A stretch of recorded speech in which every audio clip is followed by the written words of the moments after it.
So when we're multiplying two numbers with the same base, the rule is to add the exponents.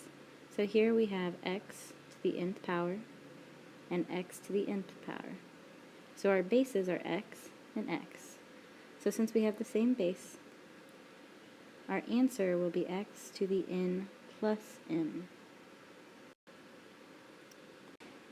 With this example here, we're given actual numbers for our exponents. So our answer is going to be x to the 4 plus 3, or x to the 7th power. And for our third example, we have x to the 12th times x to the 10th power. So again, we're multiplying two numbers with the same base, so we take our exponents and we add them. So this will be x to the 12th plus 10, or x to the 22nd power. In this example, we have 2k to the 4th power times 4k. So again, we have the same base, k and k. So when we solve this problem, we're going to first group our numbers together. So 2 times 4 will be together. And then we're going to group our like bases. So k to the 4th times k. So when we are given a variable that does not have an exponent written, there is one there, we just don't write it. So the exponent that is there is a 1. So when we're adding our exponents, we're going to be taking 4 plus 1. Let's start with our numbers first. 2 times 4, we just do the multiplication. That gives us 8. And then when we add our exponents together, 4 plus 1, that's going to give us k to the 5th power. And that is our final answer.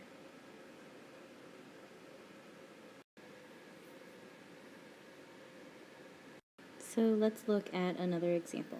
We have 3m to the 2nd power times 6m to the 7th power. So again, we have like bases. And when we have the same base, we're just going to add our exponents. So the first thing we're going to do is group our numbers together. So 3 times 6. Then we are going to group our variables. So m to the 2nd times m to the 7th power. So we are always going to start by multiplying our numbers first. So 3 times 6 gives us 18. Then we multiply m to the 2nd times m to the 7th. When we multiply the numbers with like bases, we add the exponents. So in this case, we have m to the 9th power. And that is our final answer.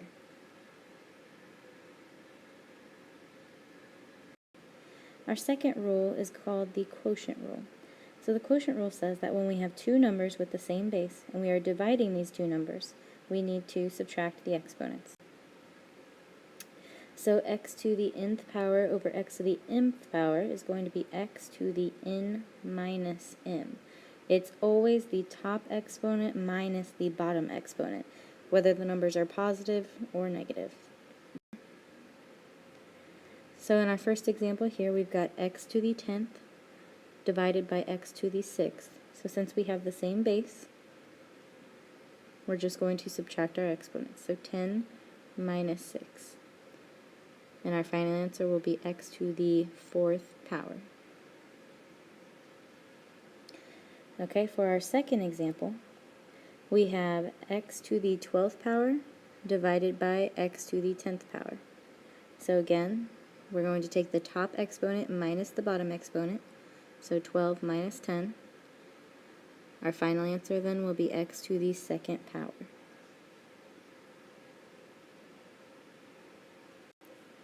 Okay, so let's look at some examples of this. We have 10a to the 3rd power divided by 6a to the 2nd power. So when we're given numbers, we're going to treat these a little bit differently. We're not going to subtract the numbers, we're going to simplify it as if it was a fraction.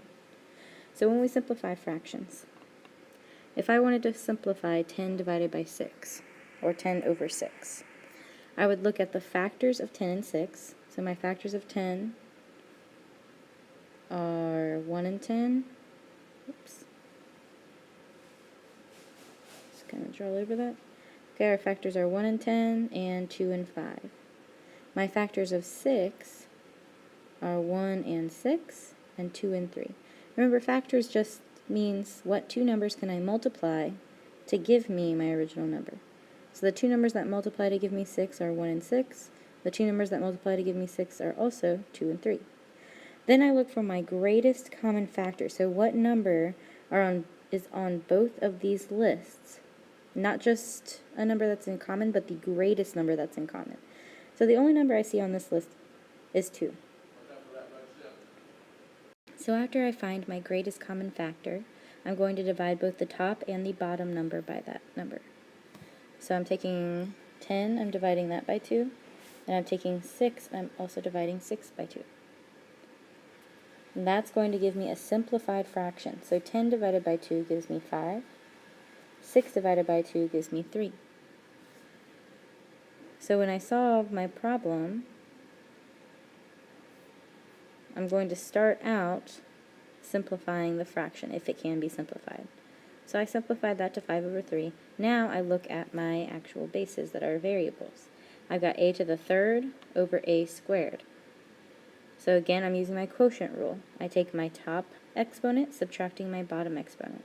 So 3 minus 2 gives me 1. So this will be a to the first power. And remember, in mathematics, we don't write the 1 if we do not have to, because anything to the first power is just that number. So our final answer is going to be 5a over 3.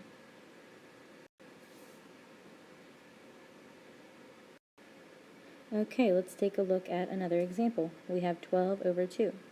12 over 2 is going to simplify into 6 over 1. Next, we're going to look at our exponents.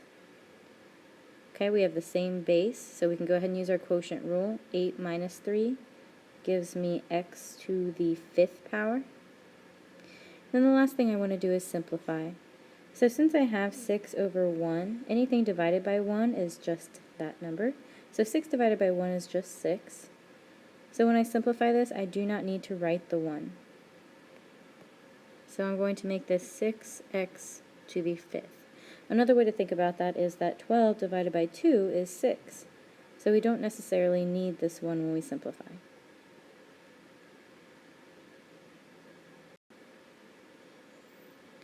Okay, so that is our final answer. Alright, let's take a look at a more complicated example. In this example, we have 8 over 6. We have m to the fourth, n to the sixth, over m to the third, n squared.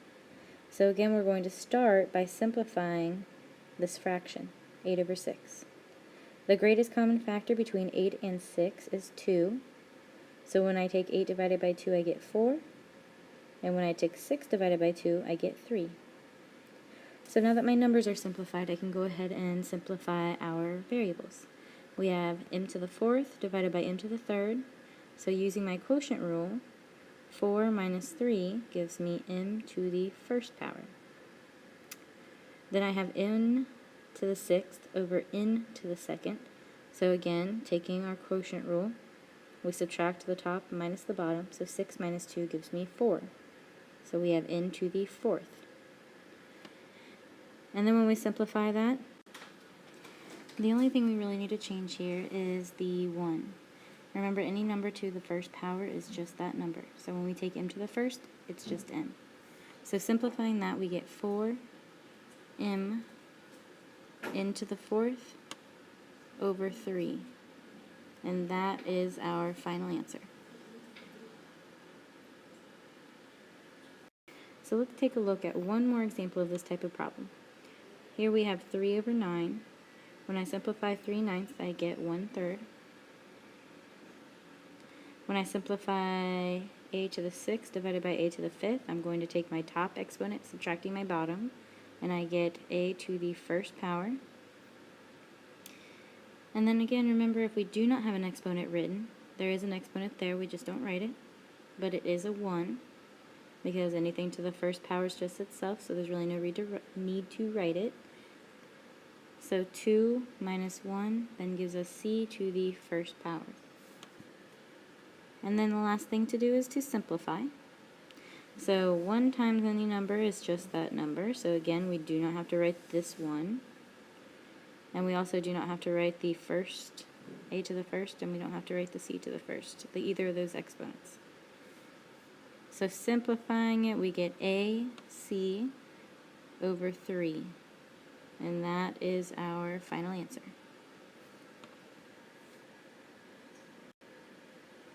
Okay, let's take a look at another property. This property says that if we have a number brought to a power, and this is in parentheses, and we're bringing this to another power, this is called a power of a power, then we multiply our exponents. So in this case, our answer would be x to the m times n. So let's look at a couple of examples. Here we have x to the 4th power brought to the 5th power. Okay, this is a power of a power. So again, our rule says we multiply the 4 times 5. So our final answer will be x to the 20th power. After multiplying those two numbers, we get our answer. Okay, let's look at the other example. We have x to the 6th power brought to the 3rd power. So again, multiplying our exponents, and we get x to the 6 times 3, or x to the 18th power. And that's our final answer. Alright, so a couple more examples of this. We have a to the 2nd power, bringing the whole entire thing to the 3rd power. So again, it's separated by this parenthesis symbol. It means we are going to multiply our exponents. So our final answer is going to be a to the 6th power.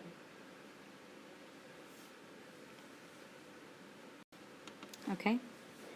This one is called the power of a product. So here we're actually multiplying two numbers inside the parentheses.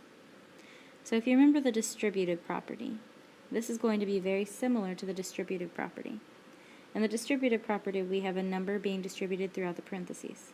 So this is the same type of case. We have a 3, and this time it's an exponent. We're going to distribute that exponent to each number on the inside of our parentheses. So the first thing we'll do is separate our bases. So 4 is going to be a base by itself, and I'm going to bring the 4 to the 3rd power. Then I also have b to the 6th. That's going to be in a parentheses by itself, and I'm bringing that whole entire thing to the 3rd power. Okay, so 4 to the 3rd power, we'll just do that in our calculator, or if you can do it in your head. 4 times 4 is 16, and 16 times 4 gives us 64.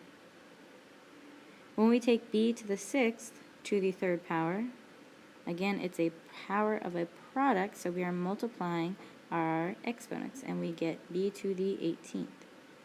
So this is our final answer. Okay, another example of that, a little bit more complicated. We've got 3x squared y to the 4th, all brought to the 3rd power. So again, it's kind of like we're distributing this 3 to each of our bases. So we'll have 3 brought to the 3rd power, x squared brought to the 3rd power, and y to the 4th brought to the 3rd power. So 3 to the 3rd power, 3 times 3 is 9, times 3 gives me 27. X squared to the 3rd power, again multiplying our exponents, we get x to the 6th. And then y to the 4th power brought to the 3rd power, again multiplying our exponents, we get y to the 12th. And that is our final answer. So there are a couple different ways that we can do this one. The easiest way is going to be simplifying everything that's on the inside of our parentheses first, and then we are going to bring whatever our answer is to the 2nd power. So in this case, 4/3 cannot be reduced, so we're going to leave that as 4 over 3. Okay, x to the 3rd divided by x, remember that is a 1. So when we do our subtraction, we get x to the 2nd power. And then we have y to the 2nd divided by y, so again that's a 1. So we're going to get y to the 1st. And this is all still in parentheses being brought to the 2nd power. So now that we have it simplified, we can go ahead and distribute that 2 to each of our terms. our bases. So 4 to the second power, x squared to the second power, y to the second power, and then also 3 to the second power. Everything on top and everything on bottom are all going to be brought to the second power. So 4 squared is going to give us 16. X squared to the second power, multiplying those exponents, we get x to the fourth. And then y to the first to the second power, again multiplying the exponents, so 1 times 2, going to give me 2. And then in the denominator I have 3 brought to the second power, so 3 to the second power, or 3 times 3, gives us 9. Okay, if we could simplify this fraction, we would, or if we could simplify anything else, then we would, but in this case we can't, so that is our final answer. So let's take a look at what happens when we have a negative exponent. So here we have 1 over x to the negative n. Now we cannot leave an exponent negative. So what we need to do is we're going to take the base and the exponent and flip it over our fraction symbol. So we take x to the negative m, we bring it to the numerator. And when we do that, we'll have x to the positive m. Remember, when we flip it over, then it changes it to a positive exponent. And in the denominator, we no longer have anything, so all that's really left over is a 1. But remember, anything divided by 1 is just that number. So x to the m over 1 is just x to the m power. Similarly, we have x to the negative m. We have x to the negative m. The property says that we take x to the negative m, we put it in our denominator, and we put 1 over it. So all we really did was we took x to the negative m and we flipped it down into the denominator. And when we do that, then there was nothing left on top. And so we write 1. So for example, if we have x to the negative 10th power, we are going to need to move that x to the negative 10th to the denominator to make our 10 positive. And we put 1 over it. And we're done. That would be our final answer. Okay, so let's look at another example. In this example, we have 2 separate bases, one of them with a negative exponent and one of them with a positive exponent. So again, the positive exponent, the 3, is fine. We don't have to change the 3 because it is already positive and there's no way for us to simplify it any more than what it already is. The negative 10, however, we are going to have to change that. It cannot stay negative, so we are going to have to make that positive. So to do that, we are going to take our negative 10, or x to the negative 10, and we're moving the whole entire thing to the denominator. And when we do that, the y to the third power is going to stay in the numerator because, again, we're not changing y to the third. So we should have y to the third on top, as it was. And when we move x to the negative 10th down, we make that a positive 10. And it is simplified. That is our final answer. Alright, so let's look at a little bit more complicated of a problem here. Using a property that we've already used. Remember, if we have a quotient, we take our numerator and we subtract the denominator, as long as our bases are the same. So since we have an a and an a b and a b, a c and a c, we can go ahead and simplify each of our variables. Okay, so taking 3 minus 5, because our quotient property says we take the top exponent minus the bottom, and we get a to the negative 2nd power, because 3 minus 5 gives us negative 2. When we take our b to the 4th divided by b to the 2nd, subtracting our exponents, we get b to the 2nd power, that 4 minus 2. And then the last one, c to the 6th power divided by c to the 4th, we're going to take our top exponent, subtract our bottom. 6 minus 4 gives us 2, so c to the 2nd power. Now there's one more thing we're going to have to do in order to simplify this. We have a negative exponent.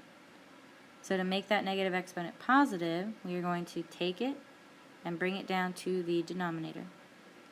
So our final answer is going to end up being b squared times c squared all over a squared. changing that 2 to a positive 2 now that it's in the denominator. And that is our final answer.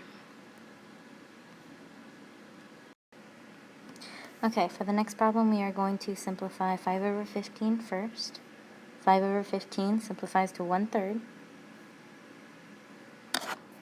Next we simplify our exponents and our variables. So x to the 6th divided by x to the 2nd, we're going to take 6 minus 2, and we get x to the 4th power. And then we do y to the 3rd divided by y to the 5th, so we subtract our exponents again, so 3 minus 5 gives us y to the negative 2nd power. And then we simplify again. Okay, so this 1 that we have right here. Okay, when we multiply 1 times any other number, including a variable, it just gives us that variable or number. So we don't need to write the 1. So we will have x to the 4th. We will be moving the y to the negative 2nd power down to the denominator because we cannot have a negative exponent. So in order to make that positive, we move it down. So the only thing we'll have on top is x to the 4th power. And then on the bottom we'll have 3y to the 2nd power. And that is our final answer. Okay, for the next problem we have 14 over 7. So 14 over 7 is just 2, right? 14 divided by 7 gives us 2. Then we have x over x to the 2nd power. Now since we do not have an exponent written here, there is an exponent there, we just don't write it, but it is a 1. So when we do our subtraction, we'll be doing 1 minus 2, and that will give us x to the negative 1st power. And then again, here on the denominator, we have y with no exponent written, so that exponent is again just a 1. So we do 3 minus 1. That will give us y to the 2nd power. And then the last thing we need to do is make this exponent positive. In order to do that, we are going to create our fraction symbol and move this whole entire base and the negative exponent down. When we move the exponent down, it's going to make it positive. So we'll have 2y squared over x. And remember, we do not have to write the 1. After we move this down, it's going to be x to the 1st power. But again, anything to the 1st power is just itself. So it's just, we just write it as x. Okay. Another property that we should have memorized, is the 0 property. Anytime we have anything to the 0 power, it is equal to 1.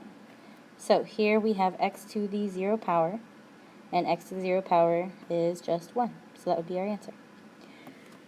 For the second example, we have 4 to the 0 power plus 2 to the 0 power. Well, 4 to the 0 power is going to give us 1.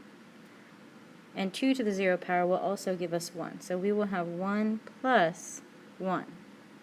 And 1 plus 1 is 2, so our answer is 2. And then in this third example, we have 4x to the 3rd power, all brought to the 0 power. So since this is in parentheses and we're bringing the whole entire thing to the 0 power, that is, again, just one term brought to the 0 power, so it is still equal to 1. Okay, and a couple more examples. So we have 4x to the 6th power over 2x to the 6th power. So again, starting by simplifying 4 over 2. 4 divided by 2 is just 2. And here when we do our subtraction, because remember, if we have two bases that are the same base and we're dividing it, then we subtract the exponents. We'll do 6 minus 6. So that's going to be x to the 0 power. And we just said that anything to the 0 power is 1, so this is the same thing as 2 times 1, which is just 2.